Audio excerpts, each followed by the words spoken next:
Ladies and gentlemen, this is Dak Xavier Josiah, the host of A.C.M.G. Presents Talk Time Live, the podcast. You want to catch up with all of our podcast shows and hear from some of the hottest names in all of anime, comics, movies, and games, such as... This is Miley Flanagan, the voice of Naruto. This is Stephanie Shea, the voice of Sailor Moon. This is Ruben Langdon, voice of Ken Masters and Dante from Devil May Cry. Hey there, this is Kyle Hebert, the voice of Ryu from Street Fighter V. This is Chris Battle, character designer of Teen Titans Go. Here's your chance to check out all of that and more on TalkTimeLive.com. TalkTimeLive.com provides all of our A.C.M.G. content with new and previous episodes, exclusive interviews, articles, and much more.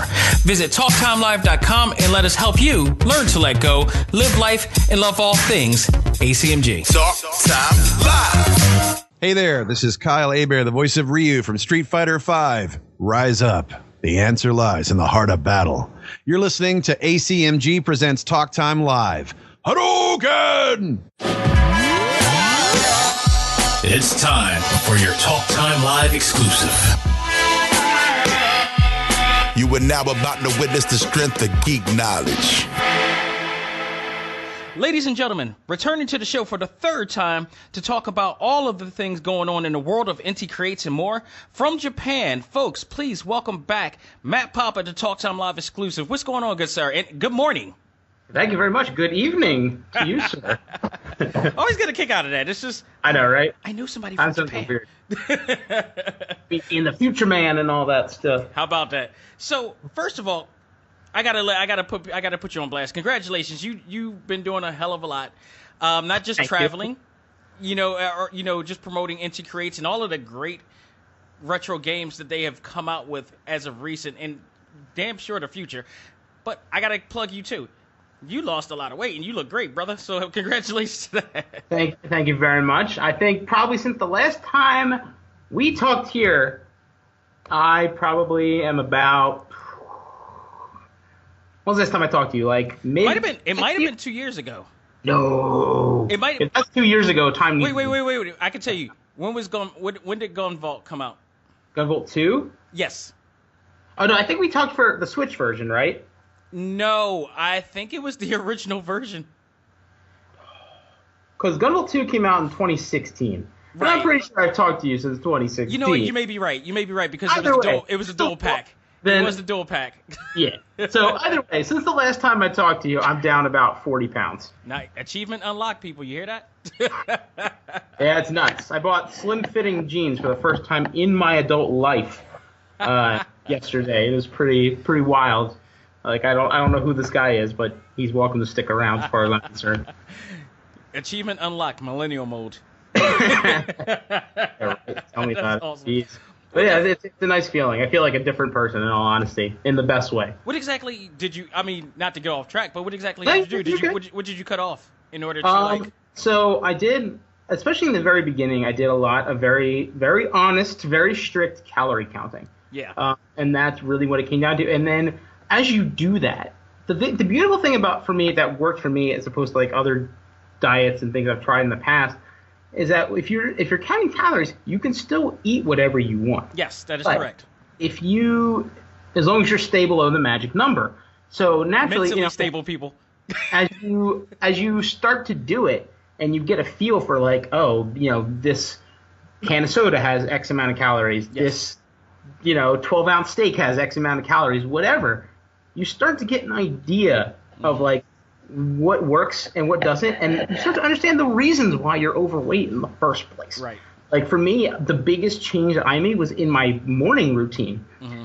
As for many years, I would start my day off with a big honking bowl of cereal. God, do I love cereal. And I'm a cereal fanatic. I ain't mad at you about that, though. I'm a cereal fanatic, so this was like my kryptonite. Right. So I would start the day with a giant bowl of cereal and a tall glass of orange juice. And then ever since I've been in Japan, the convenience stores here have these really good like cartons of like milk coffee that are they're so good. And so that would basically be my day. Every day is big bowl of cereal, tall glass of OJ, milk coffee. Well, that little thing of milk coffee, it's like, like a 12-ounce whatever thing of milk coffee. It's got like 200 calories. Yeah, and you'd be surprised with your daily count. That really adds up so fast on the smallest things. Or what you think is the smallest things? Tall glass of OJ, that's another 200 calories. Yep. And the biggest shock to my system when I actually I poured myself my standard bowl of cereal that I've always eaten, and I measured out how much cereal it was. Mm-hmm. So I got like a little kitchen scale, and I counted up the calories. I was like, oh my god. Yeah. You're talking like 400 something. You add some milk, 600 calories. You put that all together, dude. You're talking 1,000 calories before I even leave the door, or leave the house rather. Not only that, but people aren't aware, like on a daily basis, like you have to eat only but so much, depending on your weight, your height, and all that stuff too.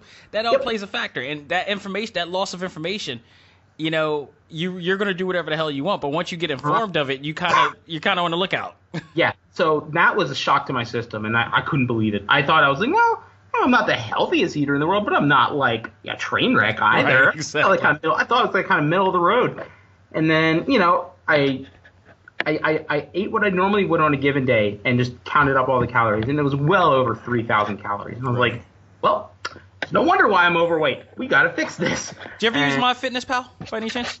I have a Fitbit, so, you know, similar or something, I guess. Yeah. So then I did all the calculations, and I'm like, okay, you know, this is the amount of calories I burn in a day just existing. Yeah. And I made it a point to try to stay anywhere from 500 to 750 calories under that each day. And over the course of like a couple months, I lost about 40 pounds. I've kind of stayed around the same weight for the past like month or two. Yeah. So now I know, like, okay, if I want to lose more, I've got to, you know, get more strict and ramp it up. But I mean, I'm down from like almost 250 to like this morning I was like 206. Awesome. So that's a night and day difference. That's UFC light heavyweight level right now. Good job. So it's been a huge difference. Like I said, I'm buying clothes in Japan that I was never able to buy before. Like I'm wearing slim fitting jeans. Like what is life? What the hell is even going on? You know, so it's pretty wild, but it's a journey. I'm glad I started. You know, I feel healthier both physically and mentally. It's just a good thing to do for your body, and I'm glad I finally got the memo. And now that you know all this stuff, it's really hard. You can't play dumb anymore. No, you can't. Like, so now I'm so much more aware, and you know, I just don't I honestly don't crave some of the more unhealthy crap I used to eat regularly nearly as much. Mm-hmm. Like I'll maybe have like a sugary soda once or twice a month. Right. As opposed to like once or twice a day. So you're more right now. What it sounds like is that you're more mentally in zone right now to be able to handle this discipline. Absolutely, it really does. Like, you know, I was overweight for most of my life. Yeah, and I still am, but not nearly as badly as I was. No, so. I can tell you, like, it's a contrast from like the first time I actually met you, like way back, to the pictures that I've seen of you taking on Twitter and everything. I'm like, my man. Well, thank you kindly. Appreciate it, man. Yeah, it's been a journey. Well, one of the best things about me asking that question is because my wife is a fitness trainer, so that she can easily this will get her way to listen to my show for once. So, she listens to nothing but health podcasts, so that's like, yeah, I'm gonna slip away with this. Got any tips, ma'am? I'm more than happy to listen. Oh, more than not a problem. She has no problem with looking out. So, but. Let's talk some games here. You got one achievement unlocked. Let's talk about the other ones, and that is you working for the one and only Indy Creates, what I call, and I'm going to probably say this again, the king of side-scrolling retro gaming at this point. I would like to believe that, yeah. Honestly, you know, kudos to you guys over there. You guys have been pushing hard since the first time I interviewed you, and you were working for this company. Yeah. Which was probably maybe what, like 3-4 years now? Yeah, that was probably around like 2015. Right, exactly. Yeah. So within that time, I've always been keeping an eye on what you guys were doing, and it just seems like you're getting out there more and more, with the help of Nintendo as well, pushing you guys out in the indies. I'm sure that was a big help.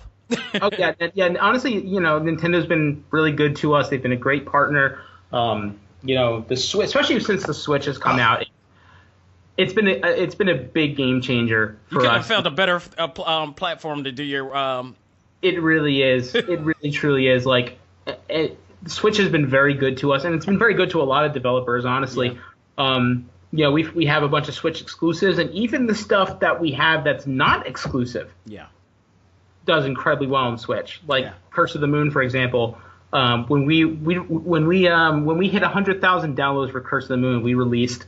I'm not sure what the current numbers are, so forgive me. But I know when we released the 100,000 downloads milestone, we released like the sales data, like what systems can account for what. Because Curse of the Moon was on Switch and PS4 and Xbox One and PC and Vita and kinds of stuff. Oh, Vita. So Switch accounted for like 55, 56, 57-ish % of all of Curse of the Moon downloads. Wow. Just Switch. And then everything else was in like the other 45%. Yeah. Well, I got to tell you, since I had the chance to play Bloodstained Curse of the Moon, which I did invest in, and as well as we're going to definitely talk about Inti Create's latest RPG action side scroller, Dragon Mark for Death, a game that I've been waiting to come out since you guys announced it back in E3. Yeah. And I got to tell you, both games. I'm not a big Castlevania fan, but I love I always respected the franchise. Sure. But I love what you guys have done because it's in essence of that, but you guys put in your own twist and kick. Yeah. In ways that like it's your own. It's like when somebody takes over a song that was sung by somebody else, but they totally owned it. Right. That's how I felt about Bloodstained. With that, and I really enjoyed that. And then Dragon Mark for Death just looks so awesome when I saw the previews of it on the showcase for Nintendo over E3. Yeah, I was like, I can't wait to get my hands on this because this game just looks absolutely awesome. It's something a little bit more, I would say, aggressive in the side scroller. Yeah, that's one way to put it. Yeah. So. Sure. I finally got a chance to play it. I actually did review it. I highly recommended it to anybody who's into these, this type of scrolling, because I felt like it was there was a hybrid of different things going on with this game. Yes.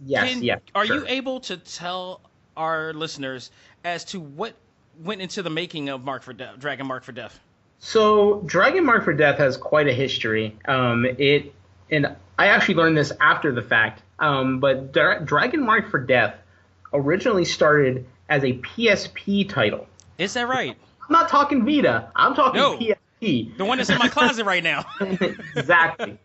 So the idea for Dragon Mark for Death was birthed many moons ago. Mm-hmm. And it went through a couple different transitions. The fact that it was going to be a Vita title, I'm saying Vita. PSP title, right. Was actually never revealed. Actually, my CEO, Aizu-san, actually put that out on his Twitter like a couple weeks ago. Right. And like for the first time, like that was public information. That's awesome. That's really intriguing. I know it, so he posted it then too, so it was really funny. And then, so Dragon Mark for Death was actually originally announced back in, oh my goodness, I want to say 2011? Right. Something like that. It was originally announced as like a 3DS title. Right, and then it kind of, I can't really divulge the specifics, but it basically went frozen for many years. Yeah. And it got to a point where we were in a position to basically, give it the Phoenix treatment and, bring the game out of hibernation and make it run on a current system, aka the Switch. Right. And so, the Dragon Mark for Death is one of our most content-heavy games. Just taking a look at it, you can just see the amount of work that has gone into everything. Not just the visuals, but the whole. It's an action RPG. So I think if anybody's actually played it, like I have, you can see how much depth. Like it's not like the cool part I love about the game. And something I never mentioned in my review is that each mission that you go into the inn and take on has its own story. Yes. Written like dialogue and everything in there. It's like very well detailed. You don't see that much in a lot of games like that. Yeah. We didn't want it to just, and that's where part of the RPG part comes in. It's one thing, we make a whole bunch of side-scrolling action games, but this has so many more elements, of the RPG elements from, from getting all the new equipment to the more fleshed out story. Yeah. All the different stuff. You have to go around and do certain things to trigger new quests and to trigger new events and just the use of everything. When you level up, you assign stat points. You can customize how you want to design your character. Do you want like a damage heavy character? Do you want a more vitality heavy character? Whatever you want, that's up to you. Right. So all these RPG elements that goes in lockstep with all of the 2D action elements that people know and expect from us. Yeah. So it's been something really that we haven't done before. Well, not only that, thinking so intricately, because you got 4 different characters, 2 per game version, and each one of them play differently. So it changes the aspect of how you play the game. They're literally nothing alike. No. Like each of them has the things they excel at, the things that they're weak at, and what really makes the game shine its brightest is getting all 4 of those characters together. Yeah. And tackling the game, like a 4-player. Which I have, and I normally am not that much of an online person, but I think for one of the rare times I've actually had fun doing the multiplayer mode online, and us doing a raid through all these like hard boss battles and stuff. It was awesome. It's like a total new level. Yeah.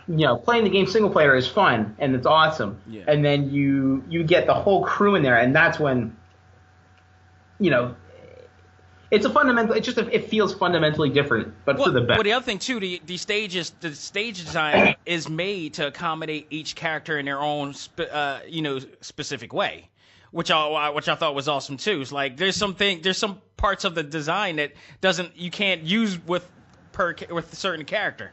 Right. So like there are some parts where like only the shinobi can access, yes, or only the warrior can access, or only the emperor. And then when you have everybody together, then and you can like split off and go down different paths and check new stuff. So it's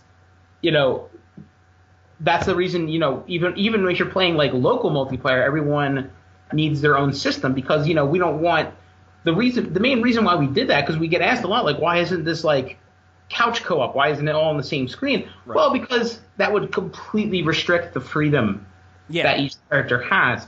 And, because like I said, you have the ability to go wherever. You don't have to stay packed together. But it does keep you. I love the fact that also you're right, and I'm glad y'all did it that way, because I love the fact that it does let you know where the person is at that time, right. And then when the time comes, it pretty much brings people to that destination that they all need to be to work together.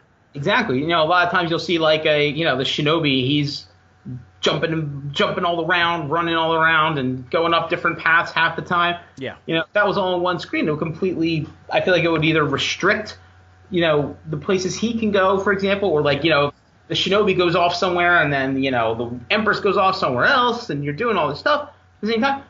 The camera would be so zoomed out so you could see everybody. You would need like a magnifying glass. Right. To see everybody, so then I enjoy the fact that everybody can be the center of their own world while they play, and I think that, like, I understand the frustration with with not being able to play all on the same TV, but I think it would completely kill the multiplayer. But that's where I think the Switch rocks, because you guys are playing in your own systems, it doesn't matter. Exactly. So I want to go back to what you were saying about the game being developed or worked on at around 2011. Yeah. Do you know, or did they ever talk about how much of that was already developed before they put it on hiatus, and how much they had to develop when they brought it back? To be completely honest, I'm not sure if that was ever publicly divulged or not, so I can't really say here. But what I do know is that, once the decision was made, it's like, okay, we're going to resurrect this game, and we're going to, bring it to see it through. Yeah. I can tell you this much. The game looks and feels very different. When I first saw a working build of the game, when, we revived the project, yeah, the game you have played looks and feels very different from the one I saw. I see. So a lot of work, a lot of things were rebalanced. done again from scratch, completely reworked, rethought. So it wasn't just like, oh, here's this game, screw this in here, adjust this there, here we go. No. No. I'm sure the dev team wished it could have been that easy. Exactly. I'm figuring because they have more possibilities with the Switch and everything, they're like, no, we need to add these other bells and whistles to it now. Oh, absolutely. Yeah, it definitely, I would say the starting line was closer to the starting point for the development, was closer to the starting line than it was the halfway point. I see. Right. If I had to guess. Sounds good. Don't quote him. Yeah. Now, again, playing this game in particular, of all your games, I really do have a collection of NT Create games in my system right now. I got I don't know how big my memory card is, my card is in there, my SD card, but a lot of them have NT Creates titles in there. So I appreciate that. Kudos to the developers and everybody there. But playing this one in particular, which I think may be one of my favorites of the bunch. I've really felt a hybrid of different experiences I've played back in the day. And I'm talking a lot of Capcom favorites that I played, something like Bionic Commando.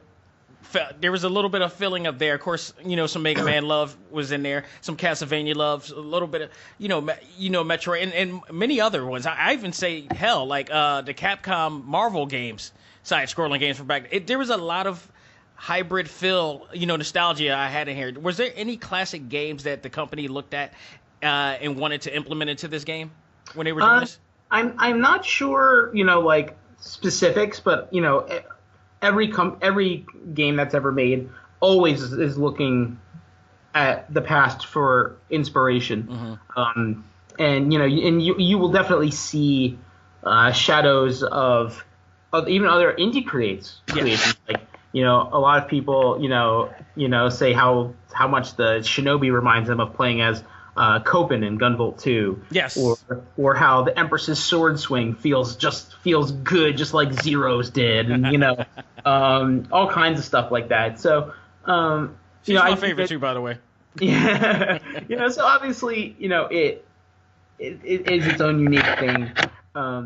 But I think every creator, is always looking for the past for inspiration, and Dragon Mark for Death is no exception to that. Right. As for what exact games were looked at for inspiration, I honestly am not sure. But yeah, we're always looking for inspiration from all kinds of places. So I wouldn't be shocked if some of the things you mentioned were on there. Right. But the one thing I do love about the company is that it reminds me of 90s hip hop.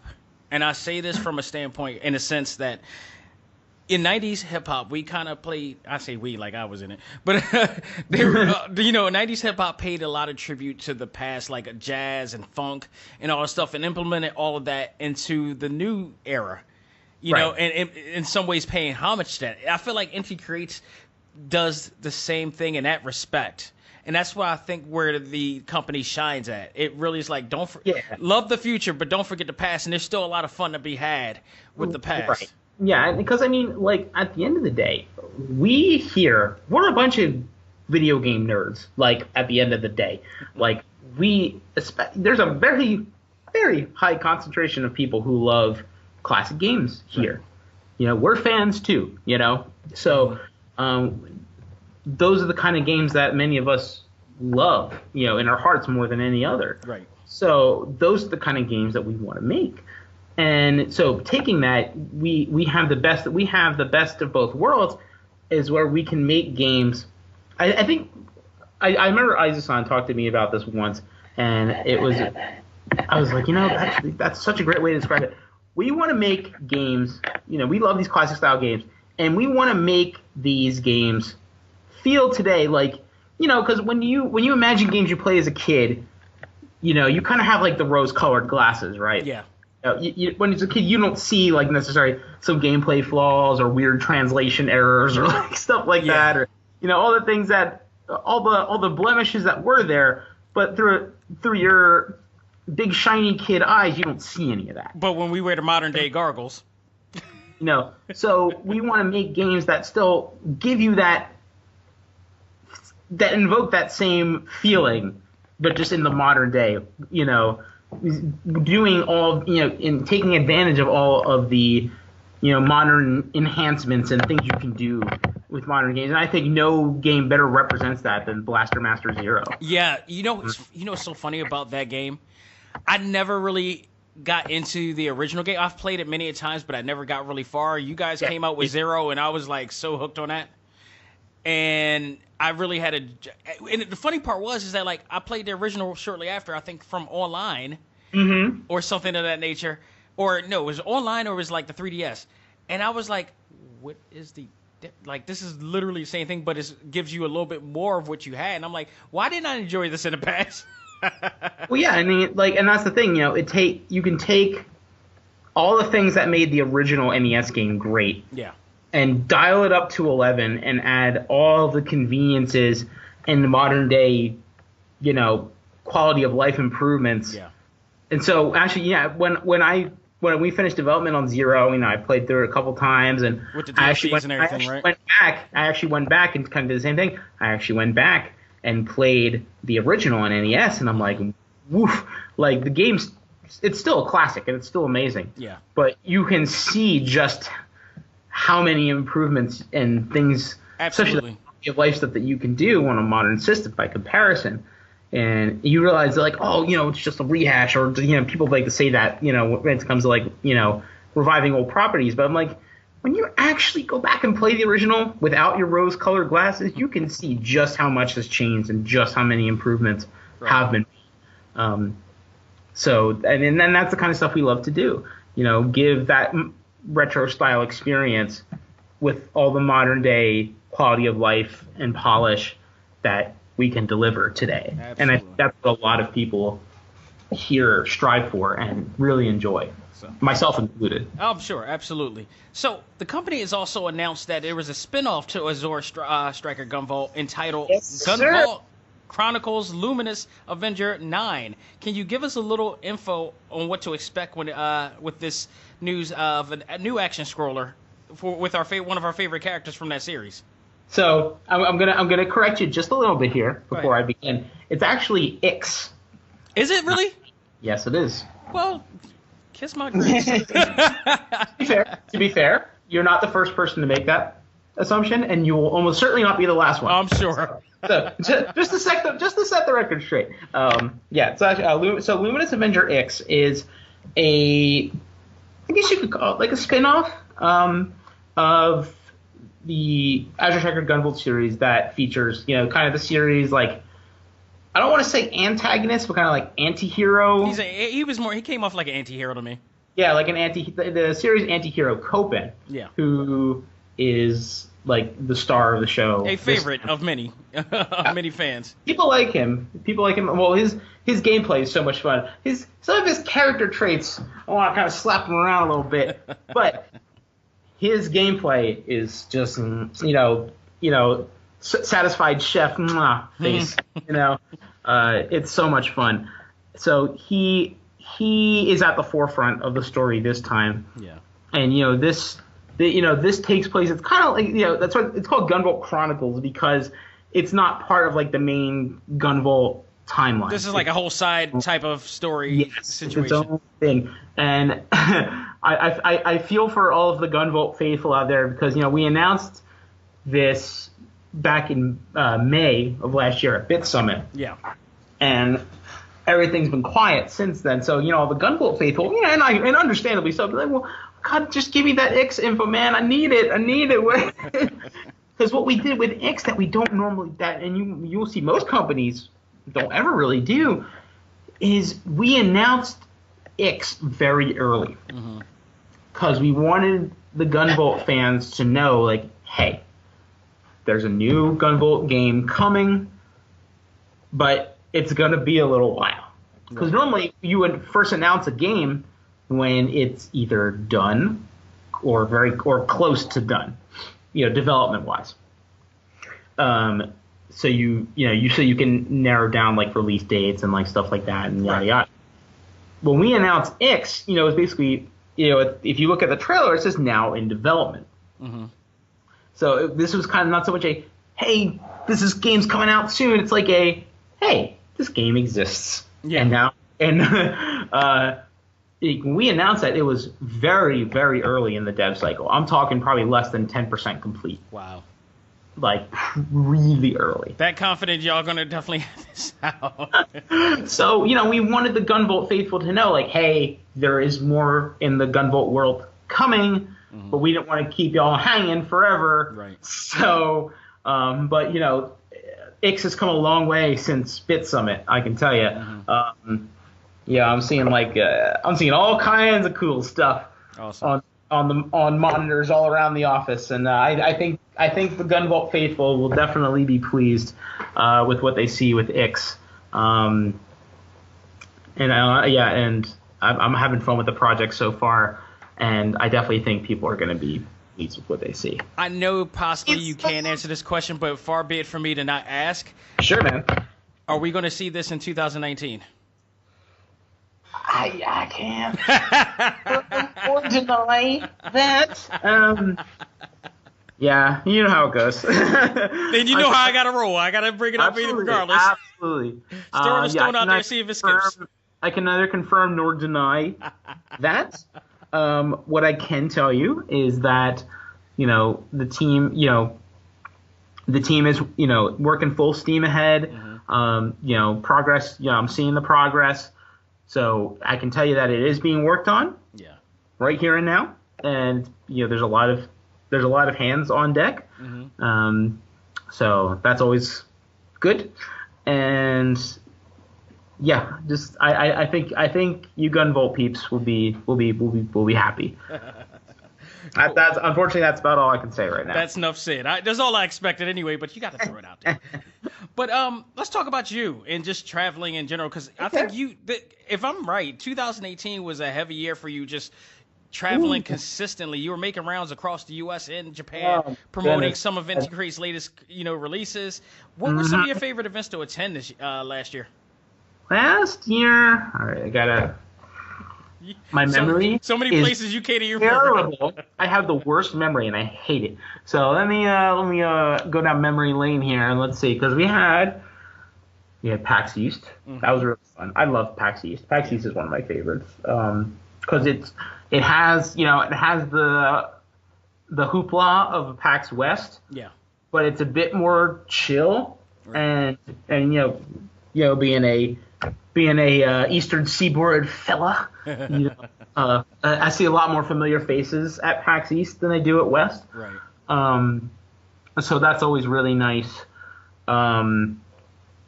Let's see. Bit Summit was a lot of fun because that's where we shadow dropped the Curse of the Moon. Yeah. On people's heads, like boom! Look at this, So shadow dropping Curse of the Moon at Bit Summit was a lot of fun. Yeah. And the double whammy of that and the Ix announcement, that was pretty freaking hype. Yeah. What was the one that you and Adam met up at?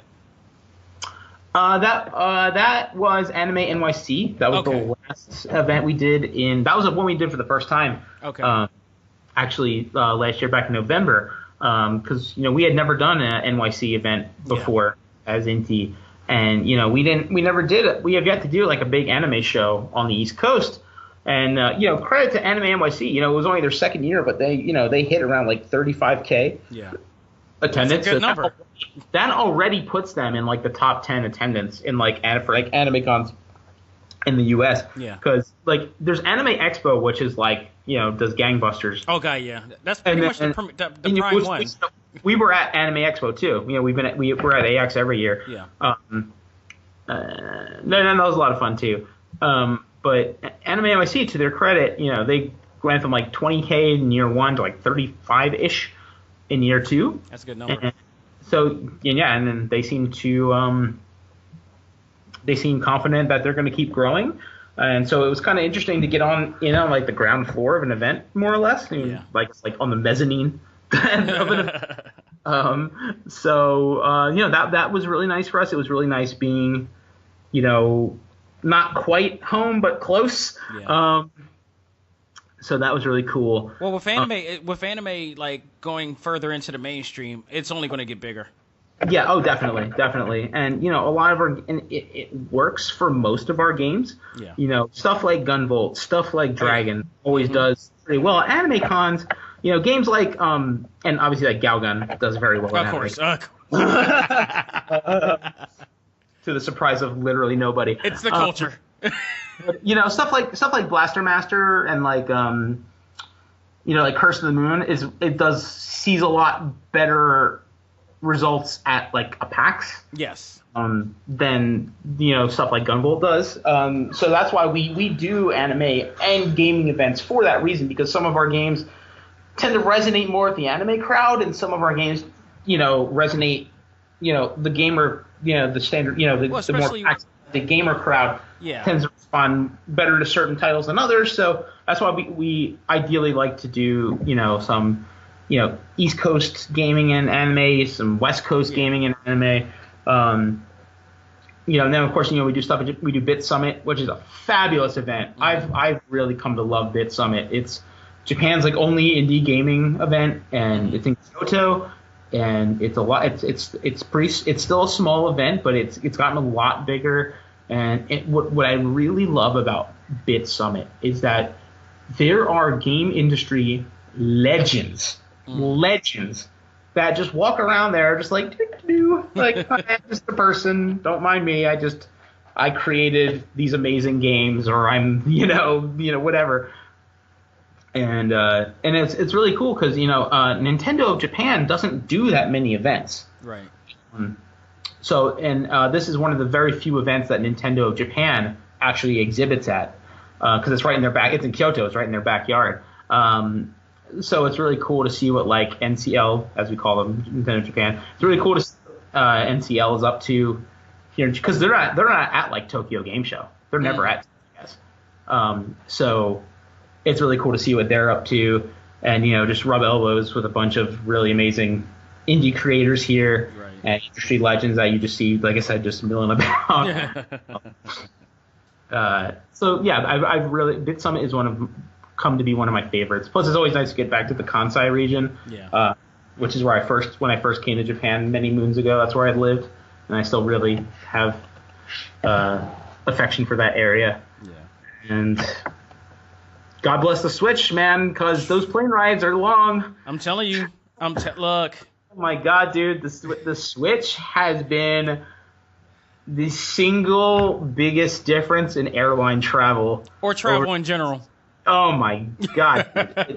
And so, you know, a long train ride here in Japan too, it's the same thing. That thing has been like, you know, Choir of Angels sang and delivered. You know, I keep telling people I think there's going to be a big growth in Nintendo this year in particular because of all the announcements that they made. But I've been saying, and I'm sure you've been saying too, to so many people, I'm like, one, this is the greatest Nintendo system ever made, by far. It's definitely up there.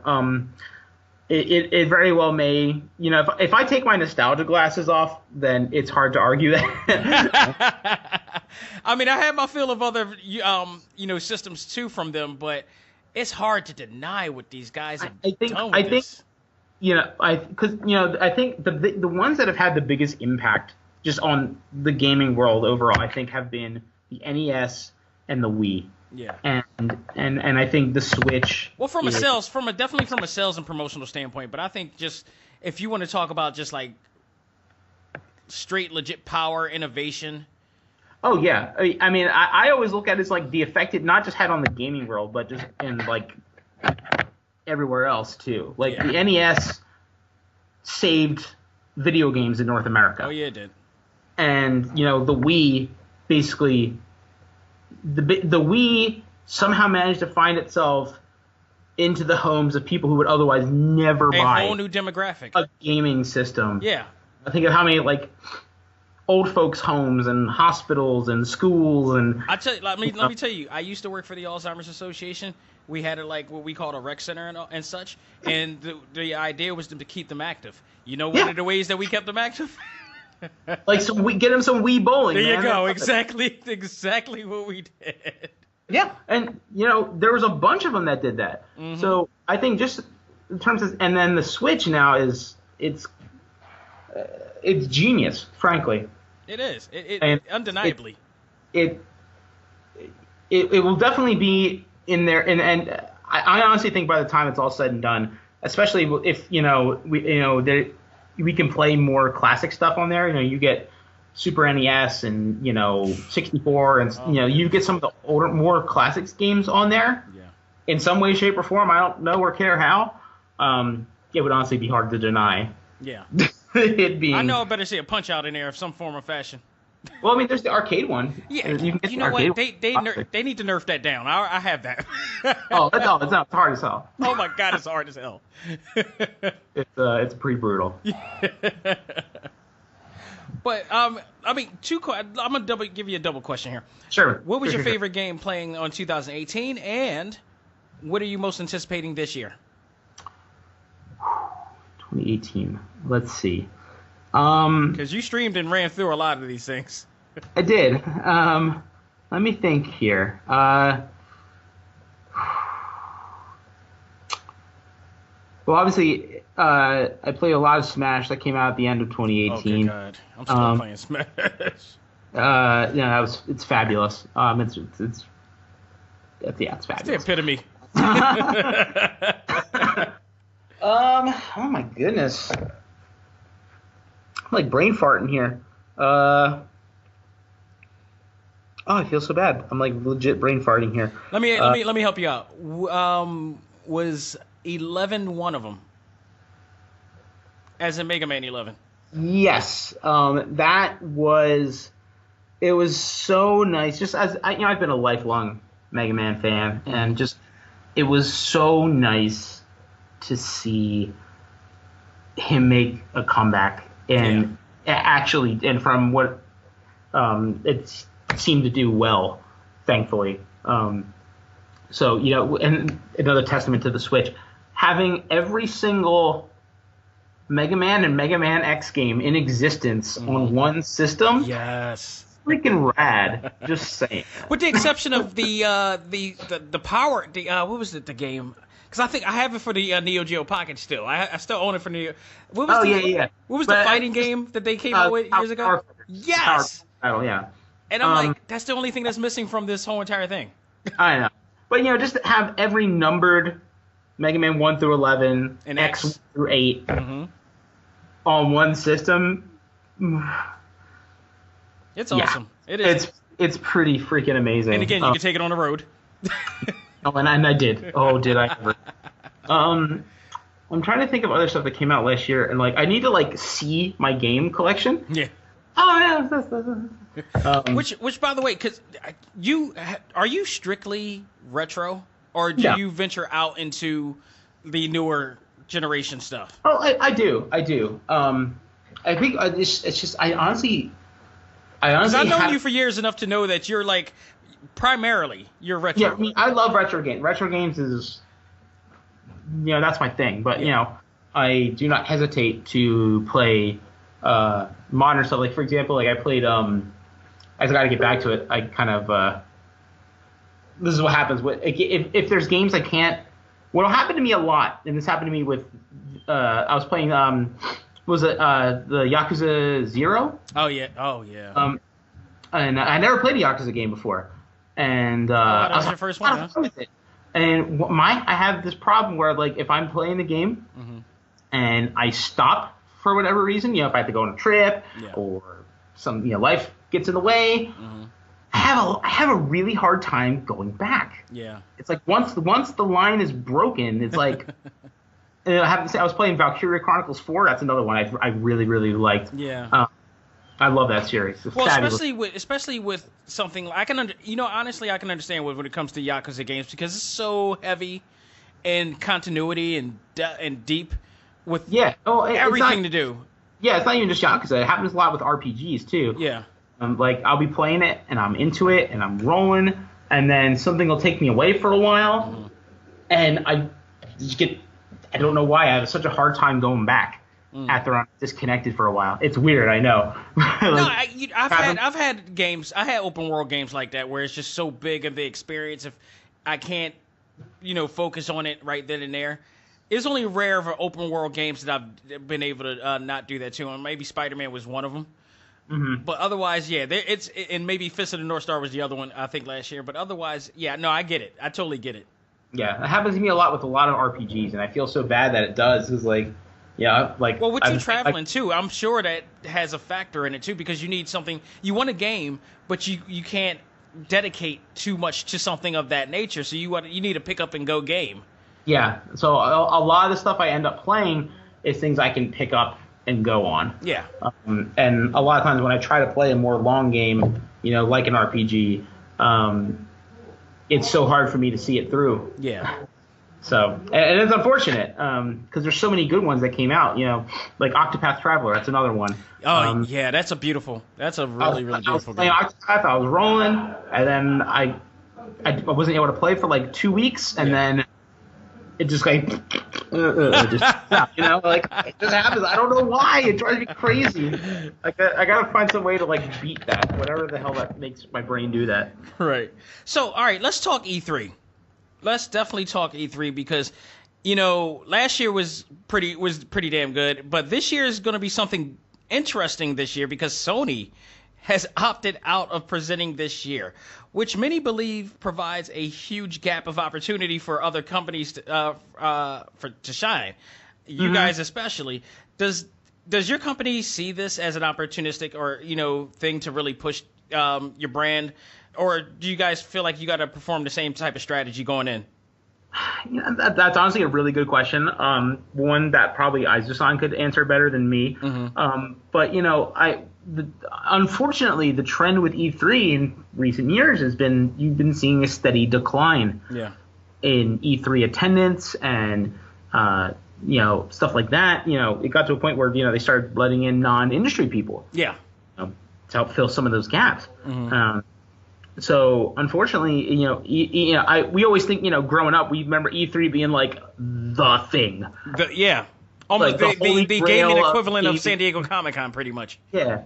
So but it's so much different now because you have with just once the internet took off really, and then people can reliably you don't have to go to E3 to see a Nintendo presentation. They do directs. They do showcases now. And any other company can do the exact same thing. Yeah. So I think E3 still has merit, and I personally love going to E3. Yeah. But as opposed to if we're never. I don't think. I mean, maybe we will. And that would mean we had some rip roaring success at some point. Right. But we're not really in a place to do a giant conference like a Sony or a Microsoft or something like that. We're just not big enough of an operation to do something like that. Right. So I mean, we're not going to replace Sony in the E3. No, not in a sense. Not in a sense, but I'm thinking maybe they'll focus on indie gaming more now. I honestly hope so. E3 is very AAA dominated. Yeah. I mean, they're the ones who, they pay for the big space, and so that's their prerogative. That's not necessarily a bad thing. But there really isn't there isn't that much of an indie presence at E3. It's gotten better. It's gotten bigger. But indie games have become such an integral part of gaming as we know it now. That I hope that these amazing indie creators can become a bigger part of a show like E3. So we'll see what happens. Yeah. I am always I'm very curious to see what Nintendo's going to have there this year. The past couple years have been amazing. Just seeing the Smash setup they had last year and the Breath of the Wild setup that they had. It's just so freaking cool. So I'm very curious to see what they're going to have this year. And you mentioned Nintendo Direct.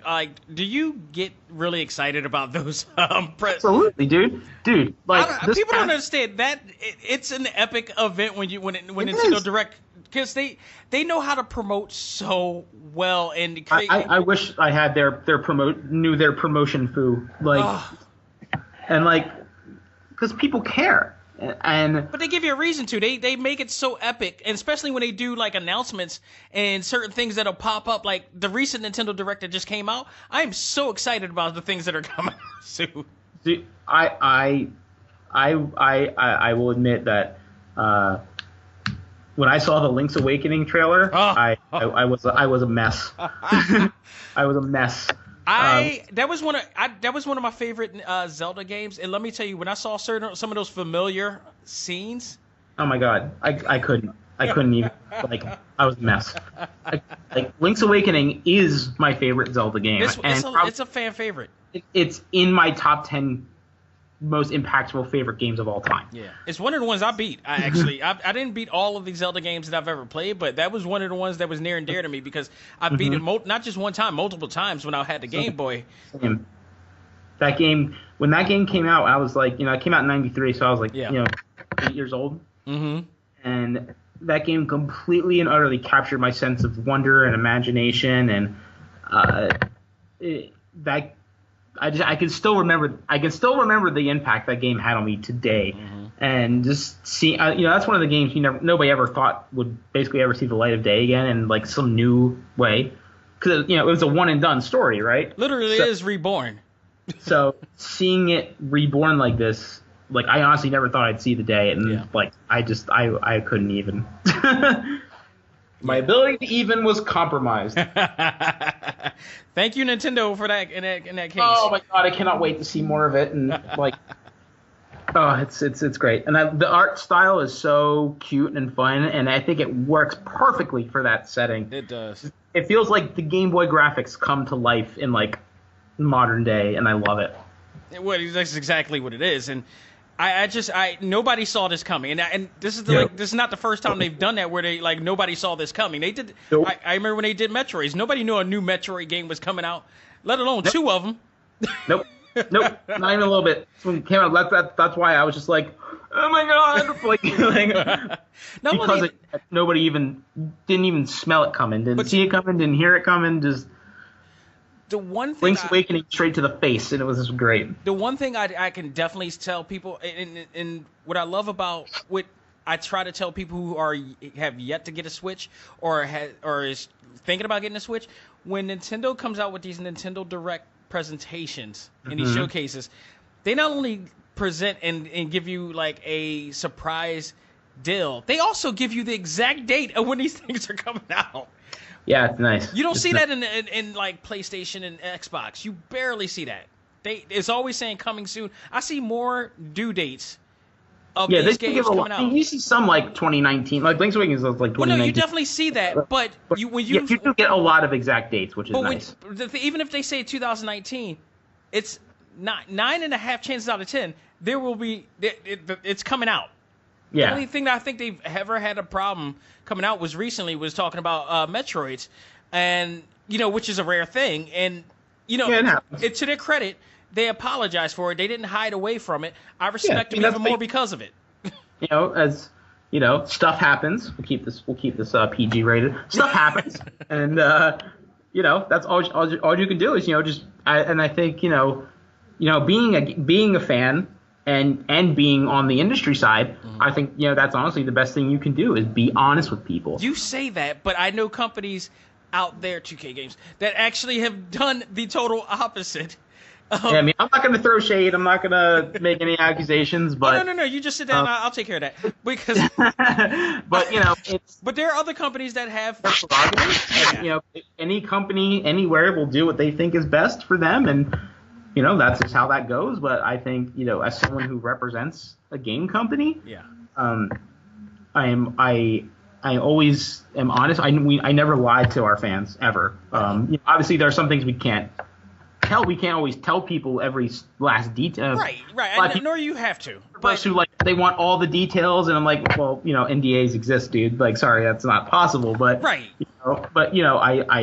I always divulge as much information as I am allowed to, and I will never say like, oh, this thing's happening, but right. I know it's not, or like, I would just think you don't have, again, NDAs in be it all and everything, but I think that if something goes awry, and fans are wondering what's going on and what they pre-ordered and what they put their hard-earned money into, like, address them in a way that like you respect them, and I do appreciate the way that the guys on, anybody, but in particular those guys who were working on, who's working on Metro Prime 4, addressed it, and it was so humble about it, and you just had to really respect what they were doing. It's like, you know what, I dig this. Keep up the good work. It'll come out sooner or later. Stuff happens, and all you can do is, set the course the right way, the best you can. That's all you can do. And given a track record, I don't have any problem with this. Yeah, I mean, we even have, just for example, we in the Dragon Mark for Death patch we put out the other day, there was actually a new bug popped up that was causing issues, and so as soon as we realized it, we put out an announcement right away. Thank you, by the way, for that. Oh yeah. So that's how I try to do things. If we know there's a problem and this is going to affect people, then we will tell them as soon as we are able to. Absolutely. So that's how I run this ship, and I think, and as a fan, that's how I would want. I try to be the person I want to see as a fan. Right. If that makes sense. No, it makes every bit of sense. It's called empathy. So that's what I always strive for. I'm not sure if I succeed all the time, but that's what I strive for.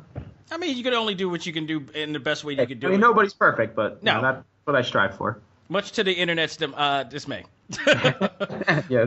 But I do want to thank you again. I mean, as always, I really extremely appreciate it. You're honestly, you're a hero to me.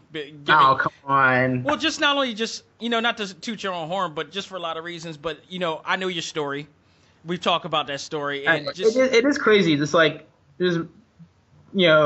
just the first time bumping into you at Philomoka and, yeah. At Cutman's release party. And then, it's crazy how the directions life can take you. It's funny. I still actually have that card, the laminate. Nice. It's still hanging up in my office. I'm back home somewhere with all my stuff, but I definitely, I don't get rid of any of that kind of stuff. But yeah, I mean, seeing your story and Tron's story, and give her my regards, by the way. Oh, absolutely, absolutely. And just your stories are so inspirational, man, and it keeps me going.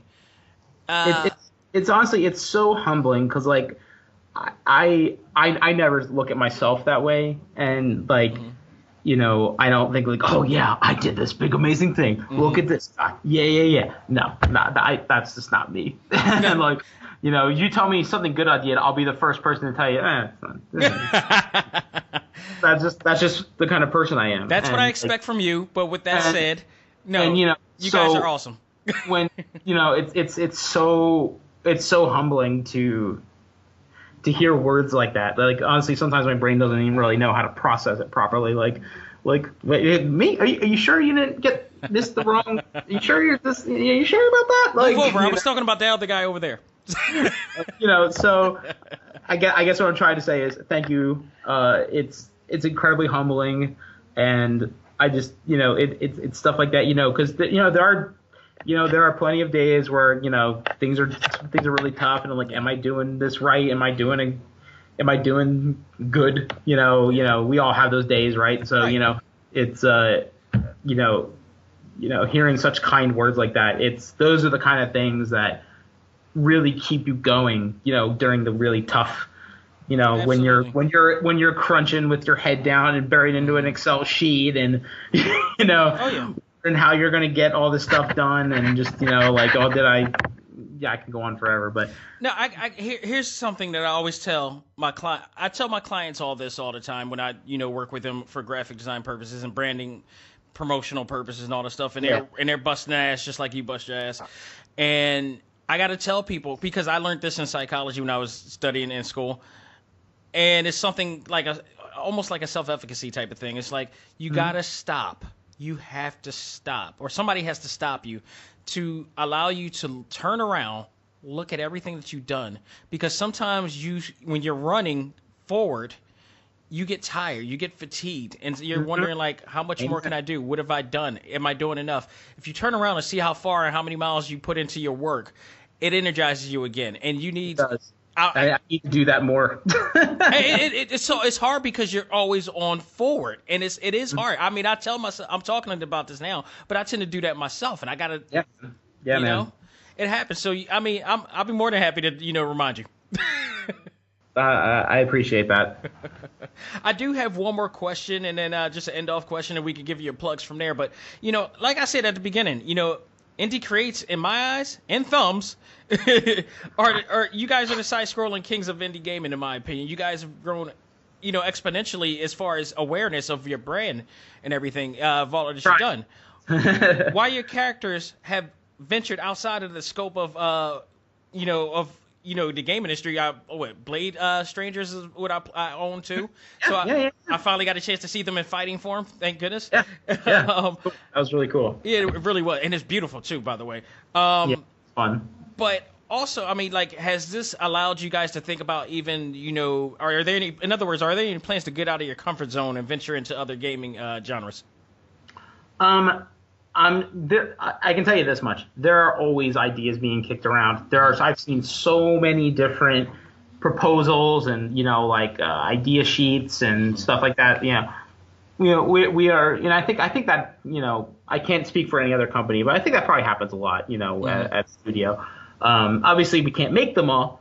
But I've always over the years I've seen some really really really cool game design docs and interesting stuff that we can't always put forth, but so I couldn't say like, oh yeah, we're planning on doing a NBA Jam game starring Gunvolt. That would be really cool, granted, but I can't. Can you imagine it'd be like rival school, like arch rival? Burner. But there's always ideas being kicked around, like whoever thought a company like Indy Creates would make a game like Galga, for example. So you never know what'll pop up. So we are definitely not adverse to branching out into other genres. So I guess it's one of those things, like if the fit is right and we have, our big criteria when developing a game in house is like, okay, there's an idea, or say like Blaster Master, Sunsoft wanted to work with us, and one of our creators said, "Oh my God, yes, I want to helm this project." He did, and there you go. Right. So there's always factors that go into it. So we'll see. Is it possible? Absolutely. Yeah. Is it something I can promise? No. Final question. Yeah. Maybe. Anything we should look out for? Actually, no, it's not a final. I got a bonus question for that. But anything we should look out for the company going down the line aside from X? Well, we're definitely next month. It is Dragon Marked for Death physical release on the 26th of March. So for those of y'all who like that physical media and can't be bothered with those eShop purchases, that is for you. That's get you people. Available. You can actually pre-order that now, like on Amazon, GameStop. The usual suspects, Target, Best Buy, I believe, have them as well. And then right around there, we're releasing, if you have the additional quest DLC pass, that is when the additional storyline comes out called the Dragon Blood Bandit. Yes. Which is like a series of I want to say don't quote me on this, not gospel, but around 10 quests, 10 brand new quests that tell a whole cohesive story, a new story. So that's coming out at the end of March as well. Obviously, X is on the horizon, and we have some really, really cool stuff planned that I think people will very much like. And that's about all I can share right now. Not a problem. All right, bonus question, last question here. Yeah. Somebody had to go away on a trip. They can only play one Indy Create game.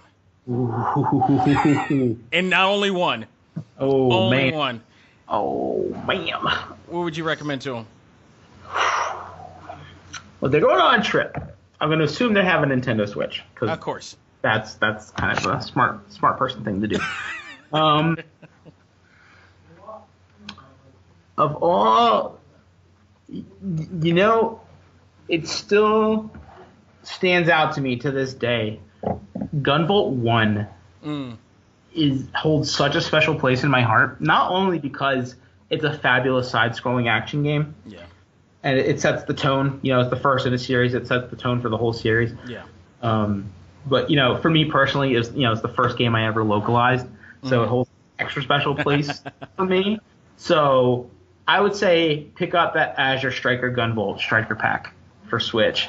And that was a smart answer because you get both of them. Exactly. You get a twofer. You get that twofer. You get 2 amazing games. Honestly, I think that would be. If I had to pick one, I would probably say that. I say you had the smartest answer ever. That's somebody told me once, like, if I had to pick like one food to eat, what would it be? And I said Singapore made fun noodles. It has egg, it has pork, it has chicken, it has shrimp, it has noodles. It has multiple amounts of different foods, so I can enjoy different things all in one pack.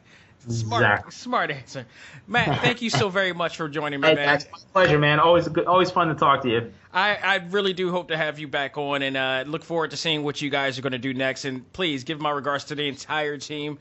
They have done a tremendous job. They have helped me in my Nintendo Switch experience even much more, and a lot of it is owed to INTI Creates. Oh, thank you so much, man. It's always a pleasure, and you'll definitely be seeing me doing the convention circuits starting up soon, man. So I tell you what, we gotta definitely connect next time you come down to Philly. Yeah. Especially if you're meeting up with if you're meeting up with Shub and all them, because I'm gonna be connected with them pretty soon.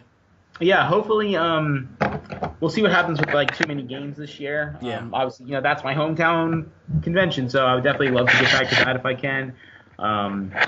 If you find yourself up at PAX East, that's pretty much a sure thing as well. Yeah, I gotta make target destinations for both of those, especially too many games. That's one I've known people who've gone, and you guys included, have gone there so many times. And definitely don't sit on that. If you're a Philly area video game loving person, do not sit on too many games. It's a lot of fun. Yeah, and Mega Ran comes there every single year. It's grown a lot over the past couple years, and it's definitely turned into something really cool.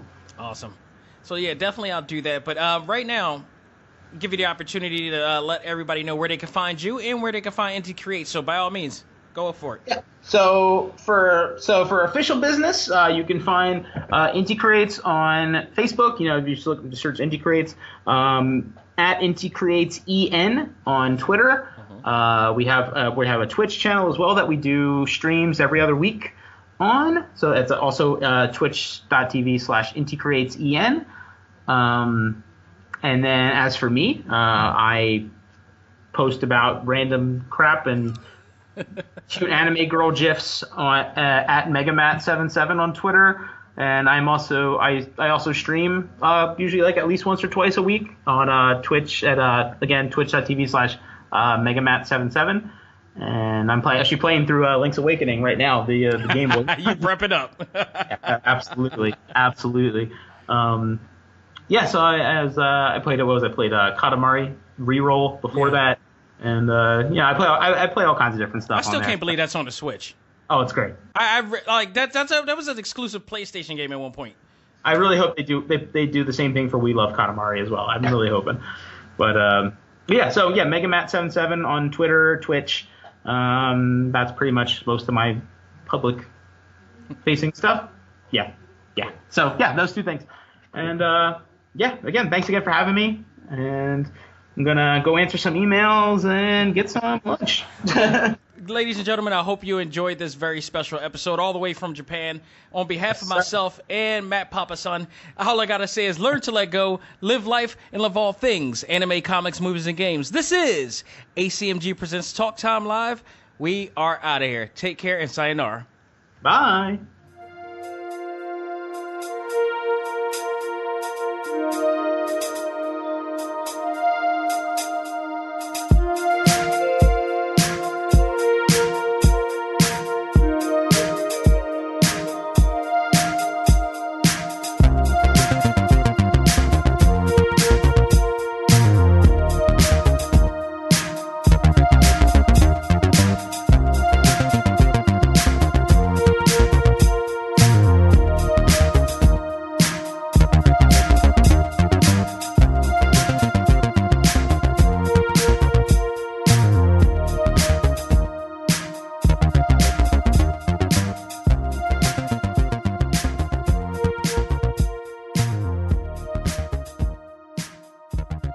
This episode of ACMG Presents Talk Time Live is brought to you in part by Viewfinder's Identity Search and Design. Your choice for web design, graphic design, and all multimedia development needs. Visit VFISAD.com and let us bring your vision to reality.